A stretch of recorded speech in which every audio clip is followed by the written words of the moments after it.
You know, this is called putting your money where your mouth is.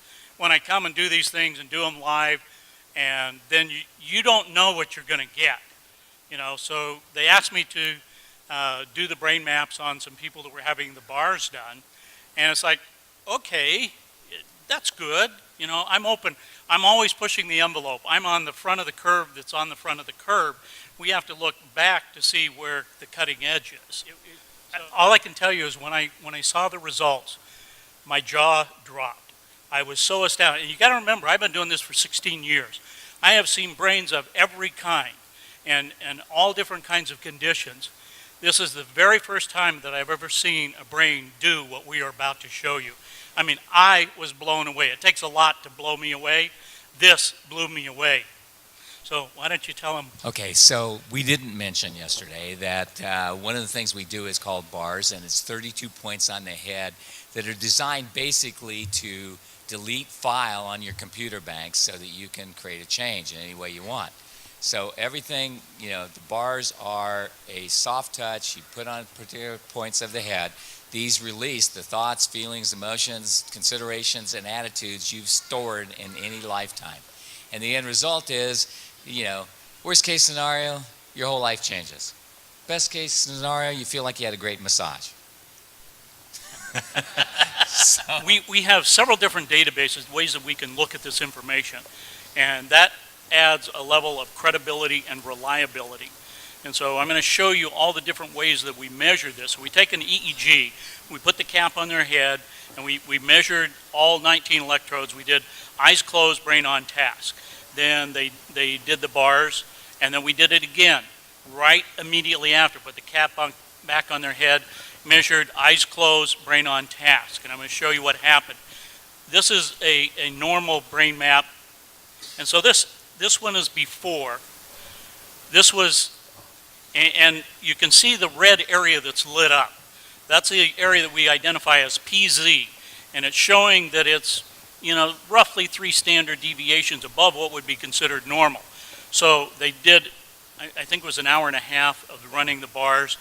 And then immediately after that, we did it again. And here's what it looks like. Can you see a difference? Yeah, all right. So this was one measure that we were able to look at. Let's take another glance at something. It's called S-Loretta, and that stands for Scientific Low-Resolution Electromagnetic Tomography. But forget about that. Here's what it looks like. It came out showing us here, pointer down here where this little red line is, and this area is PZ. That's where it was lit up before. We have a different scale, and down here it's showing us that yellow is 3 standard deviations above what's normal. Well, we know it's at 2.7 hertz. It's in the delta range, so it's a low frequency, but down here it says it's 4.97. So it's almost 5 standard deviations above what is considered normal. It is off the scale of what we're seeing here. So here after is what it looked like. See, you can see the dark color here is the normal range. It's also saying that the change happened at 2 hertz. Okay, well that's all well and nice. There's another part that we look at here that is called the S-Loretta part here. And it gives us a triangulation. So we have what's called an x-axis, this black line here. Then the one pointing up in the air is a y-axis, and then we have a z-axis. So we get this triangulation. It's showing us exactly where. And you see this stuff here in the back of the brain? Well, that's PZ. That's where you just saw, you know, it all lit up. So here's the after. It's gone. It's gone. This doesn't happen in my world of measuring brains. Not in a matter of a few minutes. Now, being the scientist I am, that's not good enough for me. That's great, but I want to see it in action. You want to see it in action? Yeah. For real? All right. So here's the brain, the area PZ that we're looking at there. And you can see the red coming in and out, that sort of thing. This is the playback of the EEG. So we've taken her eyes closed EEG, and we're now playing it back. So I went through and pulled out the pieces that I wanted to show, and they said, okay, make this little movie for me and show it. Now let's look at the after as well. Okay, so here's the after. All right, so that's the after. Let's go to the before. You see it? There's the before. We see all the red there. Then afterwards, we see this. All right. Is blue good? Now, being the scientist that I am, What does the red mean, Jeff? the red means it's 4 standard deviations above what's considered normal. It's just very, very active. Okay, it means activity. Okay, got it. Right. Thank you. So we could get into what kind of activity. It's just very, very active, and it's dealing with focus, concentration, and attention. Okay? So this means the brain's doing this. Okay, that's a scientific term. Okay. Thank you. I like that All right. one. like that term. All right, so being the scientist I am, that's not good enough for me. I want to see the whole picture, okay? You can see the little heads up here, and this one right here in delta. We're going to watch that as it plays through the sequence of events here. Additional things that are down here that we're looking at are coherence. Coherence is how the brain processes information. Okay, thank you. So there is a hypocoherence and a hypercoherence. The blue here indicates that we have a hypocoherence. So what we're seeing happen is the brain is just doing its normal thing. So the phase and the coherence is what allows that higher level of consciousness. So in measuring thousands of advanced meditators over the last couple of years and talking to them and looking at their brain maps, we've been able to determine that this relationship between phase and coherence is very important.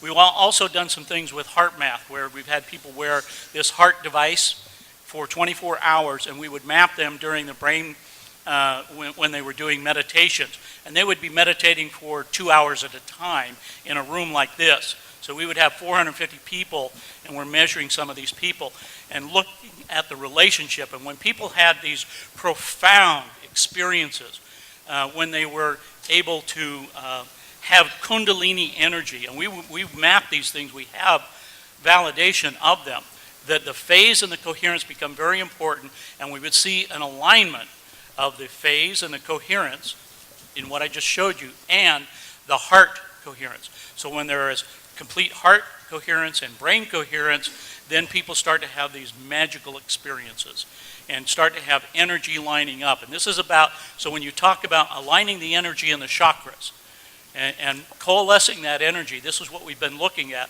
And so what I'm seeing in this Barras situation is not only a complete physical alignment, but I'm talking about the alignment with the universe, because there's a part of the brain called the thalamus that regulates all of these frequencies.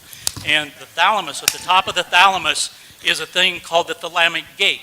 Now, at the thalamic gate, there are a set of what we call reticular cells. These reticular cells allow other cells to bind to them, and so there's axonal columnar cells that grow up out of the brain, and it comes out right here. And what do we call that? The crown chakra. That's the antenna. So when there is what we call oscillation, vibration from the field, and it's coming in through your crown chakra, going down to the thalamic gate, into your brain, and all of the frequencies are distributed there, then it becomes resonation. The cells in your body are resonating with that energy. So when you have a thought, where does it come from? It starts down in the subcortical regions of your brain. It goes up through the thalamic gate, comes out here, and interacts with the field. Okay, you still with me? Remember yesterday I was talking about 17 seconds? If you hold that energy and you're putting that energy out for 68 seconds, that is wave energy that's coming out, right? Once you hold that amount of time, the visualization that you just heard and that you just did, that kind of visualization, if you hold that for 68 seconds, it now has enough massed energy in the brain to affect particle energy. Okay? That's where the transition comes in. So the longer you hold these thoughts, the longer you work with them, whether it's visualization, mind movies, whatever your technique is, the power of that is absolutely astronomical. Now, to be able to coalesce that energy and to bring it together in what I just showed you is absolutely possible. And I believe we only have, the one person that we processed so far. But as a scientist, I can tell you with what I've seen over the last 2 years and the thousands of people that I've worked with, this is absolutely amazing. And I'm sure that each and every one of you have the ability to harness this energy, to start working with that within yourselves, because it's not the magic of the science. The science just helps you let you know what is happening and how it's happening to you as an individual.